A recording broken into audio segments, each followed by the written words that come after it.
स्वातंत्र्यवीर सावरकरांचा सातत्याने अपमान करणारे राहुल गांधी यांना सुप्रीम कोर्टानेच चपराक लावलेली आहे।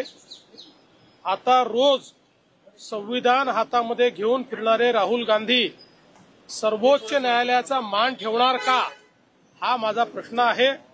आणि अशा प्रकारे यापुढे स्वातंत्र्य संग्राम सेनानींचा अपमान राहुल गांधी करणार नाहीत अशी मला अपेक्षा आहे। सुप्रीम कोर्टाचे मी आभार मानतो की सुप्रीम कोर्टाने किमान त्यांची जागा त्यांना दाखवली आणि ज्या प्रकारे भारतीय स्वातंत्र्याच्या नायकांना ते अपमानित करत होते, आता ते यापुढे अपमानित करणार नाहीत अशा प्रकारची माझी अपेक्षा आहे। भारत सरकारने पाकिस्तानी नागरिक जे भारतामध्ये आहे त्यांचा व्हिसा रद्द केलेला आहे आणि त्यांना तात्काळ निघून जायला सांगितलेलं आहे। या संदर्भात असे कोण कोण नागरिक महाराष्ट्रामध्ये आहेत याची यादी तयार झालेली आहे। आम्ही मॉनिटरिंग करतोय, सगळ्या पोलीस स्टेशन्सला देखील सांगितलेलं आहे। तात्काळ वेळेमध्ये त्यांनी देश सोडून गेलं पाहिजे या दृष्टीनं पूर्ण मॉनिटरिंग केलं जाईल आणि जर कोणी त्याच्यात दिरंगाई केली तर त्याच्यावर कायदेशीर कारवाई केली जाईल।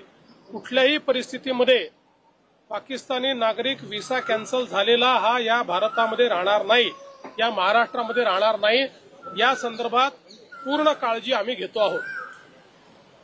आज सुप्रीम कोर्ट ने स्वातंत्र्यवीर सावरकर जी का अपमान करने वाले श्रीमान राहुल गांधी को जिस प्रकार से एक झन्नाटेदार चाटा मारा है, मैं इसके लिए सुप्रीम कोर्ट का बहुत आभार व्यक्त करता हूं, क्योंकि लगातार राहुल गांधी स्वतंत्र संग्राम सेनानियों का, नायकों का अपमान करते रहे हैं और जिस भाषा का भी उन्होंने इस्तेमाल किया है इससे देश बहुत आहत है। मैं अपेक्षा करता हूं कि लाल संविधान लेकर घूमने वाले राहुल गांधी अब कम से कम सुप्रीम कोर्ट के आदेश का पालन करेंगे और स्वातंत्र्यवीर सावरकर के खिलाफ ये जो उल्टी सीधी बातें वो करते हैं वो करना बंद करेंगे। भारत सरकार ने पाकिस्तानी नागरिक जो भारत में आए हुए हैं उनका वीजा रद्द करने का निर्णय किया है। हमने तुरंत उनकी लिस्ट प्राप्त की है।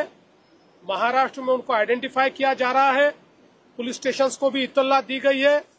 कोई भी नागरिक पाकिस्तानी वीजा लेकर 48 घंटे से ज्यादा महाराष्ट्र में न रुके, इस दृष्टि से हमने प्रयास शुरू किए हैं और हम पूरी तरीके से मॉनिटरिंग करेंगे, उनको बाहर निकालेंगे। जो लोग ओवरस्टे करेंगे उनके ऊपर कानूनी कार्रवाई की जाएगी। सर, क्या इस बारे में अमित शाह से आपकी बात हुई कि अमित शाह ने आपको फोन करके इस बारे में कुछ जानकारी दी है? देखिए, सम्माननीय गृह मंत्री जी से इस संदर्भ में मेरी पूरी चर्चा हुई है। इसके बारे में गृह मंत्री जी से हमने पूरा मार्गदर्शन लिया है और उसी के अनुरूप ये कार्रवाई होगी। सर, काश्मीरी पर्यटकांच्या दृष्टीने अबीर गुलाल रिलीज होने वाले, क्या भारत में मुंबई महाराष्ट्र में रिलीज होने देंगे आप? पाकिस्तानी एक्टर है सर। देखिए, पाकिस्तानी एक्टर या पाकिस्तानी प्लेयर इनके प्रति हमारे मन में कोई सिंपती नाही आहे। सर, काश्मीरमधल्या ज्या पर्यटकांचं आपलं सगळं मदत कार्य सुरू आहे त्याची एक खास विमान सुद्धा येते 232 प्रवाशांना घेऊन येते। अजून काही पर्यटकांची नाव आयडेंटिफाय झाली आणि त्यांना कधी असं आहे की ज्यांच्यामध्ये पॅनिक होतं आणि रस्ते बंद असल्यामुळे ज्यांची व्यवस्था नव्हती अशा लोकांना आम्ही मोठ्या प्रमाणात इथे परत आणलेलं आहे। आता जे तिथे पर्यटक आहेत त्यांचे स्वतःच्या व्यवस्था आहेत, कोणाच्या 1 दिवस उशिरा आहे, कोणाची 2 दिवस उशिरा आहे। त्यामुळे आम्ही पहिल्यांदा तर त्यांना हे सांगतो आहोत की तुमची तिथेच आम्ही व्यवस्था करून तुमचे जे रिझर्वेशन्स आहेत त्याप्रमाणे तुम्ही परत आलं पाहिजे, अशा प्रकारचा आमचा प्रयत्न आहे। कारण सगळ्यांना परत आणणं याकरता वेळ लागणार आहे। त्याच्यामुळे त्यांनी जर त्यांच्या व्यवस्थेत, म्हणजे त्यांचे अनेकांचे विमानांचे बुकिंग आहेत पण ते बुकिंग 1 दिवस नंतरच आहे, त्यांना वाटतं 1 दिवस आधी आम्ही आलो पाहिजे, तर पहिल्यांदा तर आमचा प्रयत्न आहे की त्यांनी त्यांच्या बुकिंग प्रमाणे यावं आणि त्याकरता तिथे त्यांची जी व्यवस्था करायची ती व्यवस्था आम्ही करतो आहोत. त्याकरता गिरीश महाजनजी तिथे स्वतः आहेत. पण त्यातले काही लोक थोडे घाबरले आहेत, काही पॅनिकमध्ये आहेत. अशा लोकांना आम्ही परत आणतो. सर दुसऱ्या बाजूला एका बाजूला हे सगळं सुरू आहे.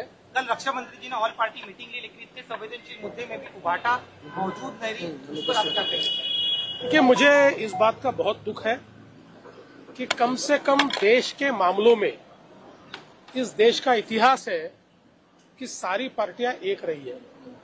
और जब दुश्मन हम पर हमला करता है, दुश्मन जब हमारे साथ इस प्रकार का व्यवहार करता है, तो भारत की पार्टियों ने कभी पार्टियां देखी नहीं है.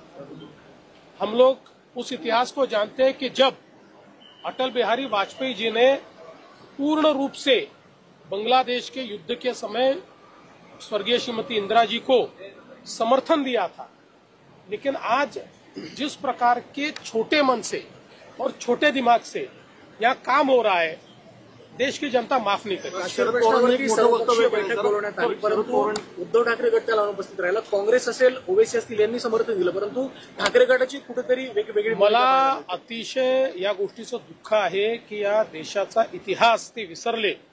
या देशाचा इतिहास असा आहे की युद्धाची वेळ असो, युद्ध सदृश परिस्थिती असो, देशावर हल्ला असो, देशाच्या संदर्भात एखादा विषय असो, या देशातल्या पक्षांनी कधी पक्ष बघितलेला नाही आहे.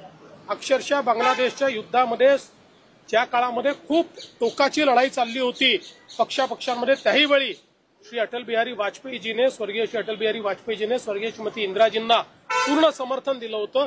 हीच या देशाची परंपरा राहिली आहे. पण अशाही परिस्थितीमध्ये विरोध करणं, उपहास करणं, मूर्खासारखे स्टेटमेंट देणं, हे जे काही उबाठाकडनं चाललेलं आहे, देशाची जनता माफ करणार नाही. शरद पवारांनी एक महत्वपूर्ण विधान केलं की काश्मीरमध्ये जे गोळीबार झालेला आहे त्यामध्ये धर्म बघून गोळ्या मारण्याचं असं ते म्हणतात. शरद पवार साहेब काय म्हणाले हे मी ऐकलं नाही, पण ज्यांचे आप्तेष्ट मारले गेले, जे स्वतः त्या ठिकाणी होते, ते काय म्हणाले हे मी ऐकलेलं आहे.